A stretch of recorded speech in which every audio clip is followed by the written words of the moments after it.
Hello everyone, my name is Parth, welcome back to my YouTube channel. तो यहाँ पर एक ऐसे स्टडी टेक्निक, एक रिवीजन टेक्निक के बारे में आपको बताऊंगा जो टॉपर्स फॉलो करते हैं, जो 99% 100% लेके आते हैं। वो लोग डेफिनेटली इसको फॉलो करते ही होंगे, करते हैं।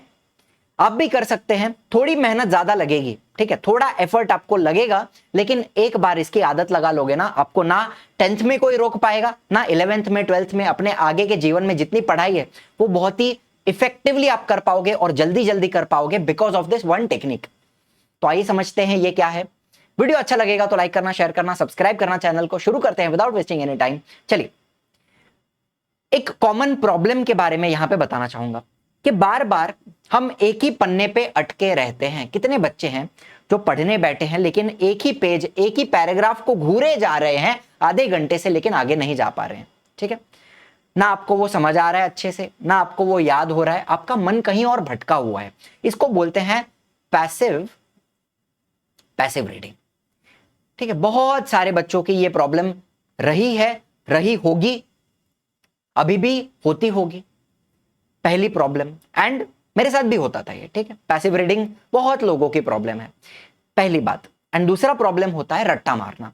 आपने किसी चीज को समझने की कोशिश की, आपको वो नहीं समझ में आई, आपने उसको समझने की कोशिश छोड़ दी। अब उसको समझना ही नहीं है, अब सिर्फ लर्न करके जाना है जैसे तैसे। एग्जाम में हम उसको बस कैसे ना कैसे हमने अपने माइंड में भरा है, एग्जाम में उसको उल्टी करके आना है।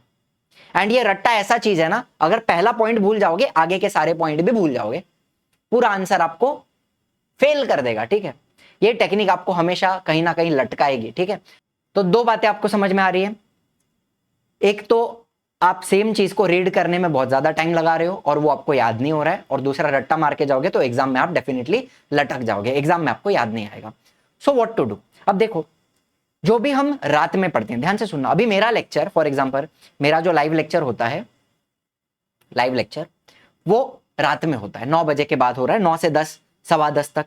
उसके बाद जो भी मैंने पढ़ाया वो आप एक बार रीड कीजिए। ठीक है, बाय द वे मेरे लाइव लेक्चर कहां पर होते हैं, ये हमारा बैच है आरएम 5.0। यहां पर मैं, गैलेक्सी मैम, शुभम सर, हम लोग और भी पूरी टीम है, और भी बहुत सारे टीचर हैं। फुल सब्जेक्ट, ऑल सब्जेक्ट्स पढ़ा रहे हैं यहाँ पे।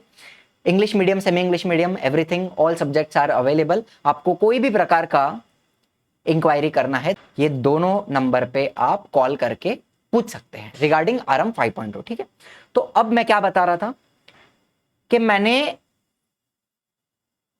जो कुछ भी रात में पढ़ाया बच्चों को, ठीक है, फॉर एग्जांपल कल मैंने जो लेक्चर लिया उसमें मैंने एविडेंसेस ऑफ इवोल्यूशन पढ़ाया।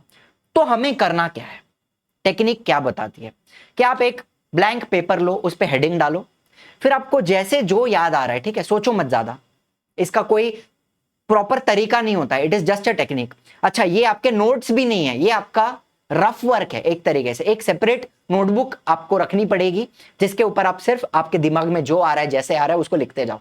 मॉर्फोलॉजिकल एविडेंस में लिखते गया, जो जो मुझे जैसे याद आ रहा था। अगर मिस्टेक हो रही थी तो वहीं पे कुछ कैंसिल करके मैं उसको करेक्ट भी कर रहा था।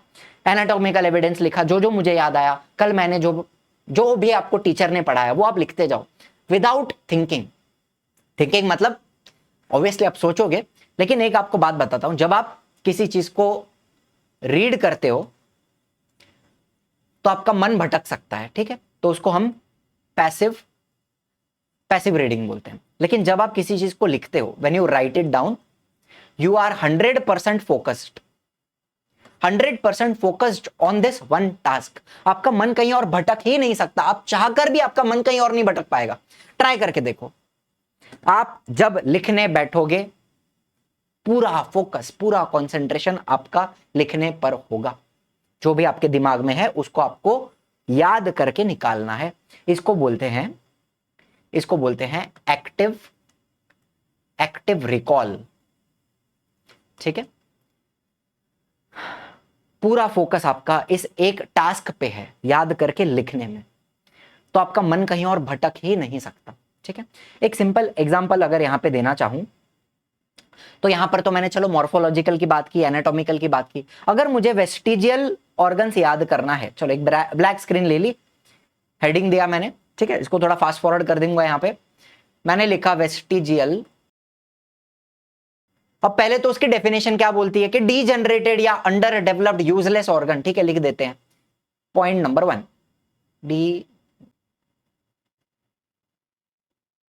ठीक है, पहली बात हो गई। फिर क्या बताता है कि आपके बॉडी में जो ऑर्गन्स हैं वो सडनली चेंज नहीं होते, हजारों साल लगते हैं उसको चेंज आने में, ठीक है।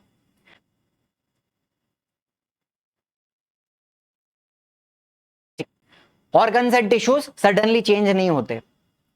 कोई एक स्ट्रक्चर आपके बॉडी में आज अगर यूजफुल है, लेकिन सिचुएशन अगर बदल जाए तो वो सेम स्ट्रक्चर हार्मफुल हो सकता है।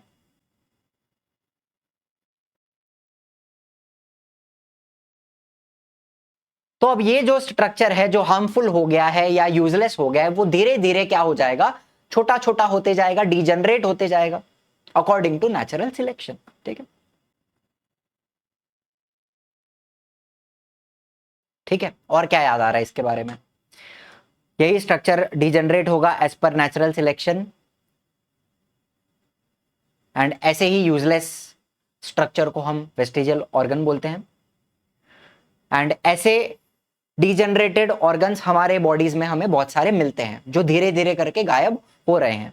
इट टेक्स थाउजेंड्स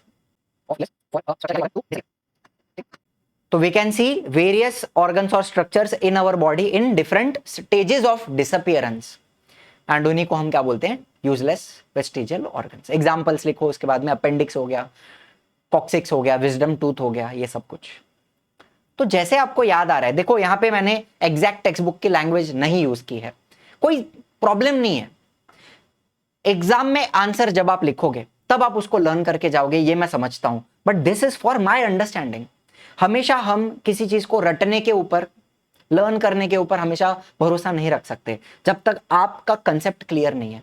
अब ये मैंने, मेरा जो कंसेप्ट है वेस्टिजियल ऑर्गन का, उसके हिसाब से ये लिखा हुआ है, ठीक है। मैं तो टीचर हूं, मैंने ये 1000 बार पढ़ा हुआ है, 1000 बार पढ़ाया हुआ है, लेकिन आपने भी कल अगर मेरे साथ पढ़ाई है तो आपको मैंने यही कहानी बताई होगी ना, कि एक स्ट्रक्चर है, मान लो कि आपका विजडम टूथ है, हमारे जो एंसेस्टर थे उनको कच्चा खाना खाना पड़ता था, तो विजडम टूथ की जरूरत थी चबाने के लिए, उनका जॉ भी ब्रॉड होता था।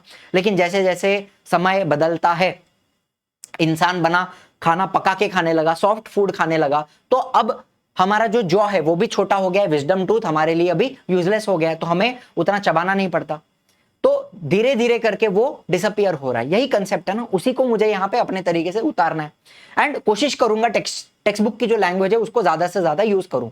अब मैंने जो लिखा इसको मैं क्रॉस चेक करूंगा with what is given in the text book, and देखूंगा क्या मैंने मिस किया, क्या मैंने गलत लिखा, ठीक है। इसको मैं कंपेयर करूंगा with what is given in the text book. ये टेक्निक है आपकी, थोड़ा आपको टाइम लगेगा, शायद आधा घंटा बैठोगे ना तो पूरा एविडेंसेस ऑफ इवोल्यूशन आप लिख के निकाल लोगे, और वही चीज आपको ज्यादा लंबे समय तक याद रहेगी।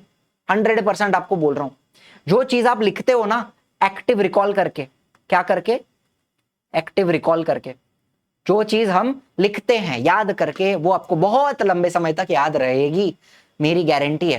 ट्राई दिस, 3 दिन तक ट्राई करो आप इसको, ठीक है, ज्यादा नहीं बोल रहा हूं, try it for only 3 days. अब अगर आप लाइव लेक्चर नहीं अटेंड कर रहे हो कोई बात नहीं, रिकॉर्डेड है, आप रिकॉर्डेड देखो। आपने रिकॉर्डेड देखा, एक लेक्चर देखा या आधे घंटे का लेक्चर देखा, उसके बाद आप अपने मन से जो आपको याद आ रहा है, जैसा भी याद आ रहा है, अपने शब्दों में, टूटा फूटा इंग्लिश हो, ग्रामर रॉन्ग हो, कोई फर्क नहीं पड़ता, लिखो उसको, एंड उसके बाद क्रॉस चेक करो टेक्स्ट बुक में क्या दिया है, क्या गलत हुआ, क्या सही हुआ, क्रॉस चेक करना बहुत जरूरी है। यही टेक्निक है, ठीक है। और इसमें आपको यह भी बात समझ में आएगी कि कहां मैं गलत जा रहा हूं, कहां मेरा कंसेप्ट टूट रहा है, कहां मेरी अंडरस्टैंडिंग टूट रही है, यह आपको समझ में आएगा।